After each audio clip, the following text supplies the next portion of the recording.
Good morning everyone. Welcome to PW only IAS. दोस्तों, बात करें अगर हम द हिंदू के फ्रंट पेज की, तो यहाँ पर हमें एक मुद्दा देखने को मिलेगा वेस्ट बंगाल और सेंटर के बीच में। दरअसल में क्या हुआ, वेस्ट बंगाल ने यहाँ पे ये बोला कि अगर हम बात करें ना सीबीआई की, सेंट्रल ब्यूरो ऑफ इन्वेस्टिगेशन की, तो बहुत सारी जगह के ऊपर ना सीबीआई इन्वेस्टिगेट करने लग जा रहा है बिना स्टेट की परमिशन के। और ये कहीं ना कहीं आपके जो फेडरलिज्म है ना, उसका ब्रीच है। क्योंकि आप जानते हो जो लॉ एंड ऑर्डर होता है वो स्टेट लिस्ट के अंतर्गत आता है, तो यानी कि स्टेट की जिम्मेदारी बनती है। बट डेफिनेटली सीबीआई भी बहुत इंपॉर्टेंट रोल प्ले करता है डिफरेंट डिफरेंट इन्वेस्टिगेशंस के अंदर। पर यहाँ पर ऐसे केसेस में सीबीआई को ना स्टेट की परमिशन लेनी होती है। ठीक है, या फिर आपका जो जनरल कंसेंट हो गया वो सब अगर होना चाहिए, तभी वो यहाँ पे इन्वेस्टिगेट कर पाएगा। पर यहाँ पर वेस्ट बंगाल का ये कहना है कि सीबीआई अपनी मनमर्जी के साथ बिना स्टेट की कंसेंट के कई बार यहाँ पे इन्वेस्टिगेशन स्टार्ट कर देता है, जिस वजह से क्या होता है ना, फेडरलिज्म का ब्रीच हो जाता है। ओके, पर यहाँ पर आप लोग जानते हो कि जो सीबीआई है ना, वो किसके कंट्रोल के अंतर्गत काम करता है? सेंट्रल गवर्नमेंट के अंदर। अब यही मुद्दा गया सुप्रीम कोर्ट के अंदर। सेंट्रल गवर्नमेंट ने यहाँ बोल दिया कि ऐसा कुछ भी नहीं है, हमारे कंट्रोल के अंदर सीबीआई नहीं है। सीबीआई अपने आप में एक इंडिपेंडेंट एजेंसी है। तो यानी कि अगर सीबीआई कहीं पे कुछ काम कर रहा है तो अपनी मनमर्जी से कर रहा है, इसमें सेंट्रल गवर्नमेंट का कोई हस्तक्षेप नहीं है। पर सुप्रीम कोर्ट ने बोला नहीं, ऐसा कुछ भी नहीं है। सुप्रीम कोर्ट ने बहुत ही क्लैरिफाई कर दिया कि सीबीआई एक ऑर्गन है जिसको कि गवर्नमेंट ऑफ इंडिया के द्वारा यहाँ पे बनाया गया है। जो भी इसकी पावर्स वगैरह होंगी, ठीक है ना, वो डेफिनेटली यहाँ पर उसका कंट्रोल सेंट्रल गवर्नमेंट का रहता ही है। तो इस वजह से यहाँ पर सुप्रीम कोर्ट ने सेंट्रल गवर्नमेंट को बोला है कि आप ये जो कह रहे हो ना कि सीबीआई आपके कंट्रोल में नहीं है, ये तो बात हम मान ही नहीं सकते।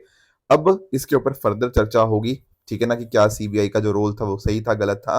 पर सेंट्रल गवर्नमेंट की जो दलील थी कि भाई सीबीआई तो पूरी तरह से इंडिपेंडेंट है, हमारे कंट्रोल में बिल्कुल भी नहीं है, ऐसा सुप्रीम कोर्ट ने इसको तो पूरी तरह से यहाँ पे खारिज कर दिया है। अब फर्दर आने वाले दिनों में पता लगेगा कि ये जो सीबीआई ने कुछ एक्शंस लिए हैं वेस्ट बंगाल के अंदर, ये क्या ये फेडरलिज्म का दरअसल में ब्रीच थे या नहीं थे। राइट।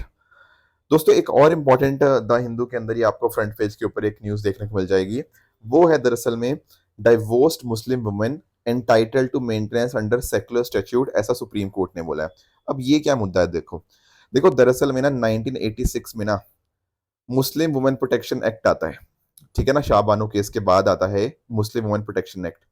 इसमें बात करी जाती है कि जो इद्दत वाला पीरियड होता है ना, उस समय के ऊपर एक जो पुरुष है, मुस्लिम पुरुष, वो अपनी वाइफ को मेंटेनेंस प्रोवाइड करेगा। ठीक है, पर ये बिल्कुल एक सर्टेन पीरियड के लिए होगा, बहुत ही कम टाइम के लिए। राइट, ये बात तो होती है ये जो मुस्लिम पर्सनल लॉ के अंतर्गत, यानी कि मुस्लिम्स का जो वुमेन प्रोटेक्शन लॉ आपको देखने को मिल जाएगा। पर उसके अलावा अगर हम बात करें तो हमारे पास सीआरपीसी का सेक्शन 125 भी है। उसके अंदर बात ये करी गई है सीआरपीसी के सेक्शन 125 के अंदर कि एक हस्बैंड को ना अपनी वाइफ को मंथली मेंटेनेंस देना ही देना है, इररिस्पेक्टिव ऑफ द फेथ। अब एक्चुअल में आप एक बार नोटिस कर रहे हो, ये जो सेक्शन 125 है सीआरपीसी का, ये तो सबके लिए एप्लीकेबल है, हिंदू मुस्लिम सिख जो भी, मतलब जिसका भी आपने बात करनी है। पर जब हम बात करते हैं सेक्शन 3 ऑफ 1986 जो आपका मुस्लिम वुमेन प्रोटेक्शन एक्ट है, ये सिर्फ मुस्लिम्स की बात करता है।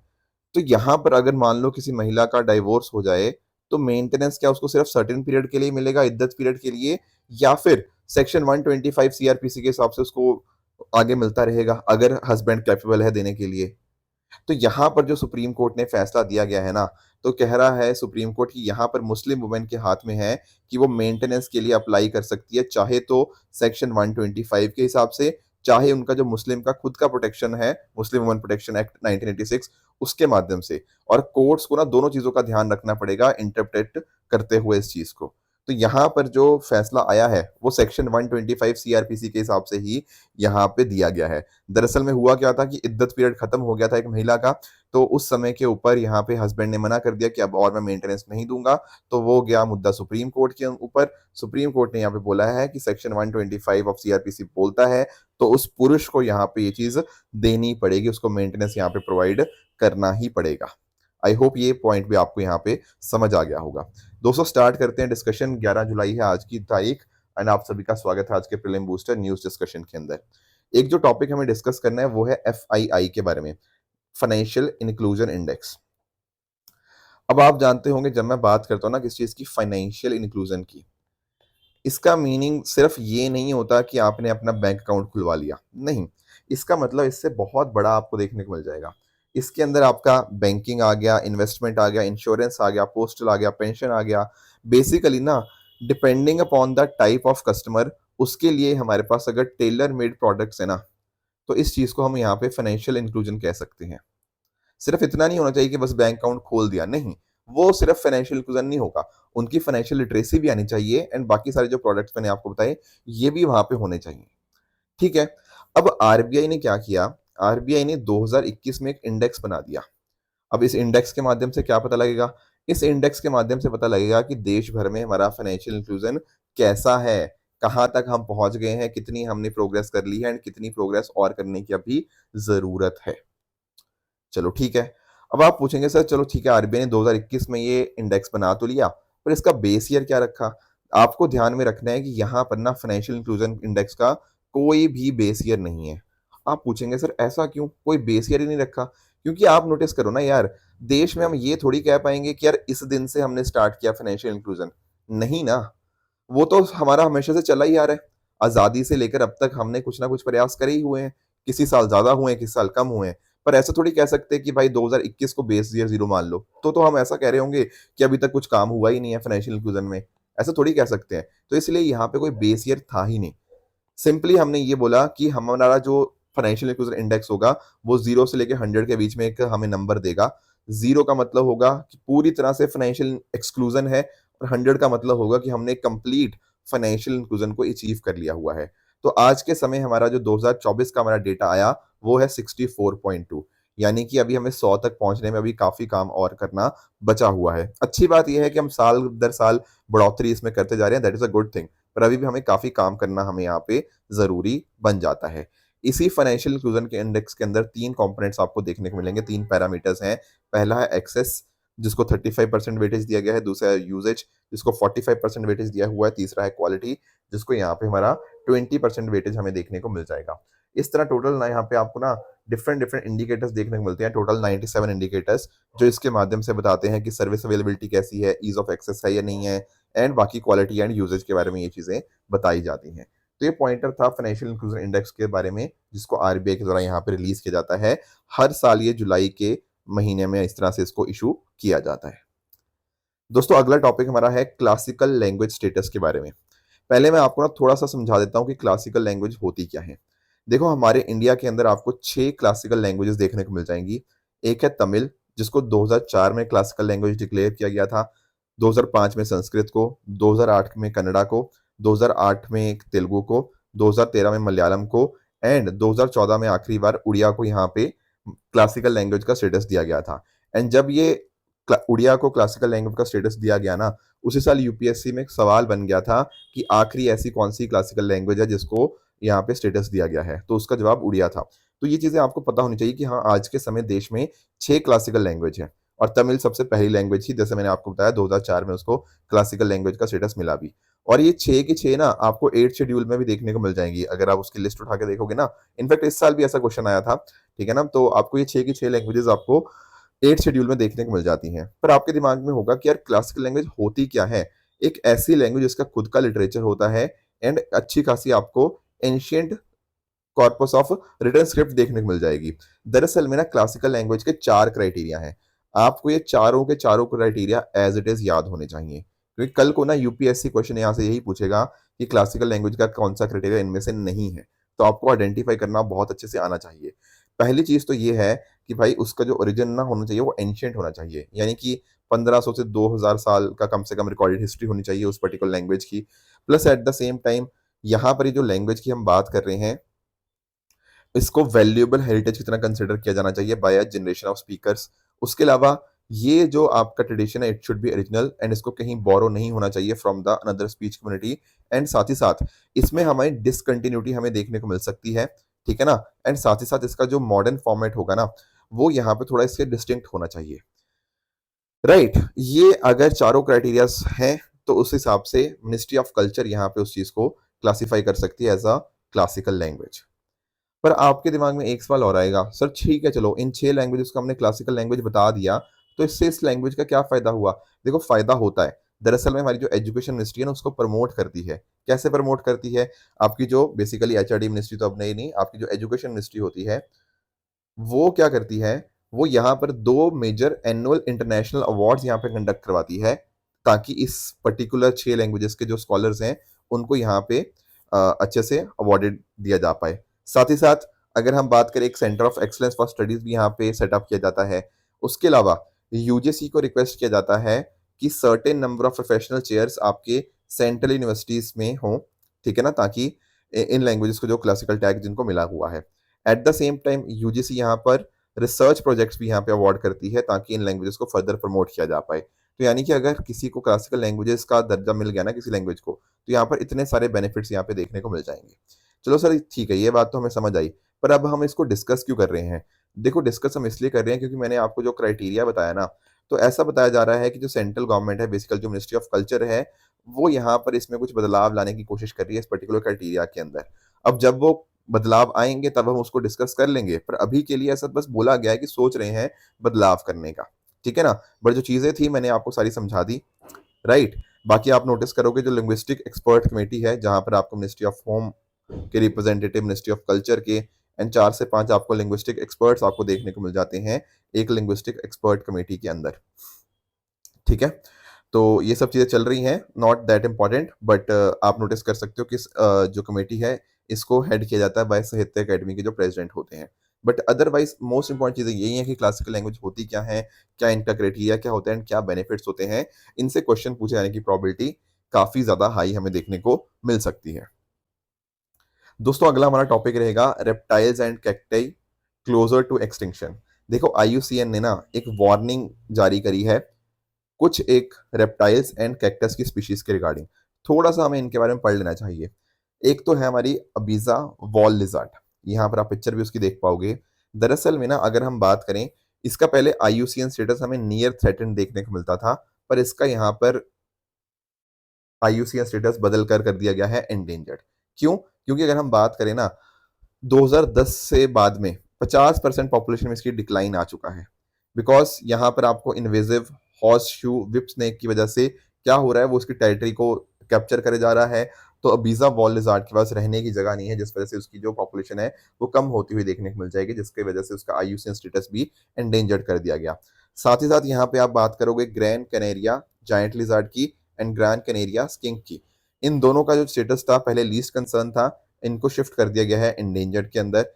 इनका भी कारण देखो यही है कि जो आपका कैलिफोर्निया किंग स्नेक है, वो इसके कहीं न कहीं एक्सटिंक्शन के पीछे का कारण मेजर बन रहे हैं एंड पिछले 10 साल के अंदर इनकी पॉपुलेशन में भी 50% से ज़्यादा की कमी देखने को मिल जाएगी। तो ये नाम आपको पता होना चाहिए, क्योंकि देखो बहुत आसान क्वेश्चन आते हैं एनवायरनमेंट के अगर आपको उन स्पीशीज़ का नाम पता हो। इसके अलावा अगर हम बात करें ना कैक्टस के रिगार्डिंग भी, ऑर्नामेंटल कैक्टी आप यहाँ पे पिक्चर में देख पाओगे। पहले इनका जो आईयूसीएन स्टेटस था वो यहाँ पे चेंज कर दिया गया है। अब इनका आईयूसीएन स्टेटस बन गया है क्रिटिकली एंडेंजर्ड। दरअसल में चिली के जो एटाकामा डेजर्ट है वहां पर आपको देखने को मिल जाएंगे, ठीक है ना? तो पहले 55% जो आपके इस तरह के ऑर्नामेंटल कैक्टाई के अलग अलग स्पीशीज थी, वो यहाँ पे एंडेंजर्ड थी, ठीक है ना? अब कहीं ना कहीं उनको यहाँ पे मतलब कि डिक्लाइन बहुत ज्यादा हो गया, 82% अब उनको क्रिटिकली एंडेंजर्ड यहाँ पे कर दिया गया है। तो ये कुछ चीजें भी आपको यहाँ पे इनके बारे में पता होनी चाहिए। देखो देखने में बहुत बढ़िया लगते हैं, इनकी काफी इलीगल ट्रेडिंग होती है, जिस वजह से इंफ्रास्ट्रक्चर डेवलपमेंट की वजह से भी एंड इलीगल ट्रेडिंग की वजह से इनकी पॉपुलेशन कम होती हमें हमें देखने को मिल जाएगी। तो ये कुछ पॉइंटर्स थे जो हमें यहाँ पे पता होने चाहिए थे। बाकी यहाँ पे साथ में बताया गया है कि जो कैक्टस के ऊपर तो जो हमारा क्लाइमेट चेंज है उसका भी बहुत ज़्यादा नेगेटिव इम्पैक्ट आता है, तो उस वजह से भी इनकी पॉपुलेशन डिक्रीज होती हुई देखने को मिल जाएगी। बाकी आईयूसीएन के बारे में आप जानते होंगे, डिफरेंट डिफरेंट आपकी जो सरकारें हैं, डिफरेंट सिविल सोसाइटी ऑर्गेनाइजेशंस हैं, उनको साथ में लेकर आता है। बेसिकली एक तरह की ये नॉन गवर्नमेंटल ऑर्गेनाइजेशन ही है, आपकी आईयूसीएन एनजीओ की तरह यहाँ पे काम करती है। हेडक्वार्टर्स के स्विट्जरलैंड में आपको देखने को मिल जाएंगे। एस्टैब्लिश इसको 1948 के अंदर किया गया था। यहाँ पर इनकी एक आपकी रेड लिस्ट देखने को मिल जाएगी, जिसके डिफरेंट डिफरेंट क्राइटेरियाज हैं, जैसे हमने आज क्रिटिकली एंडेंजर्ड डिस्कस किया, बाकी चीज़ें और डिस्कस करी। तो इस तरह से डिफरेंट डिफरेंट IUCN की आपको कैटेगरीज देखने को मिल जाती हैं।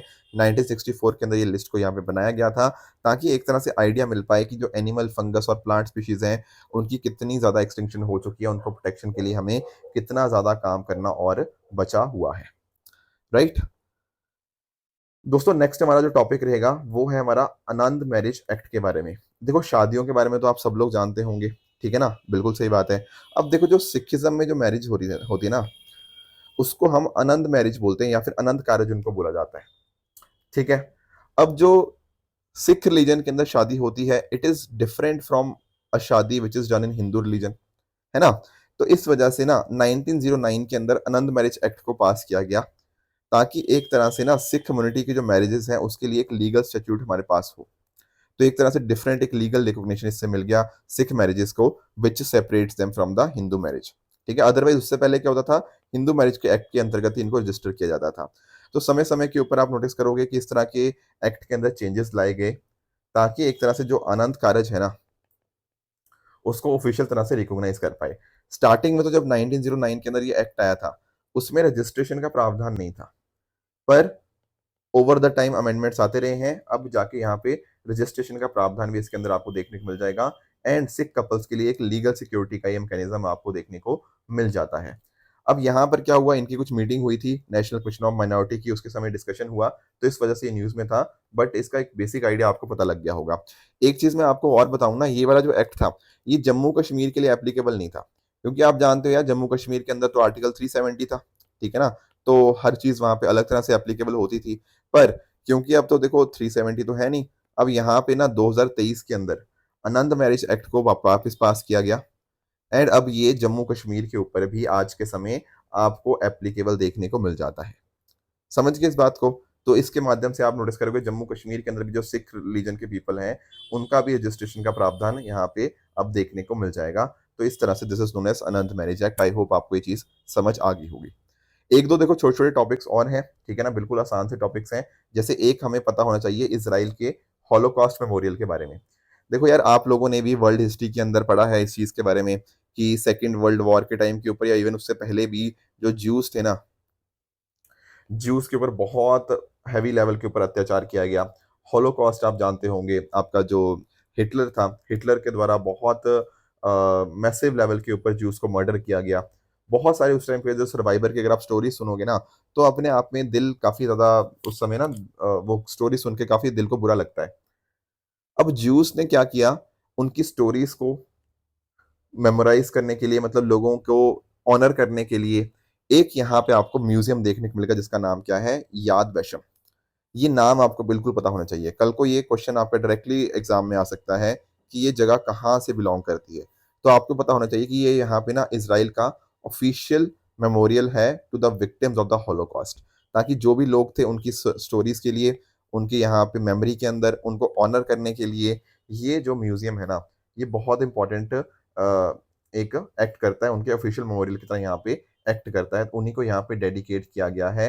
एंड साथ ही साथ जो इस तरह से जेनोसाइड हुआ था ना, फ्यूचर में ऐसा जेनोसाइड कभी और ना हो, उसको भी यहाँ पे एक तरह से एक इंस्पिरेशन कह लो, या अदर आई शुड से कि फ्यूचर में ऐसा कभी और कोई जेनोसाइड ना हो, ऐसे इवेंट्स को हम अवॉइड कर पाए, तो ये मेमोरियल भी उसके अंदर एक इम्पॉर्टेंट तरीके की तरह काम करेगा।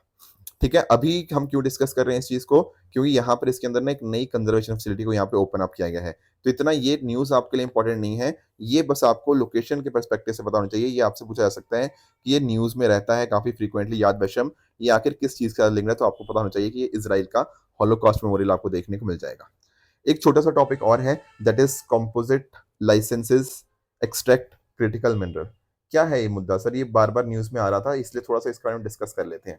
देखो यार आप लोग ना एक बात समझते हो, एक होता है लाइसेंस जिसको बोलते हैं माइनिंग के लिए लाइसेंस।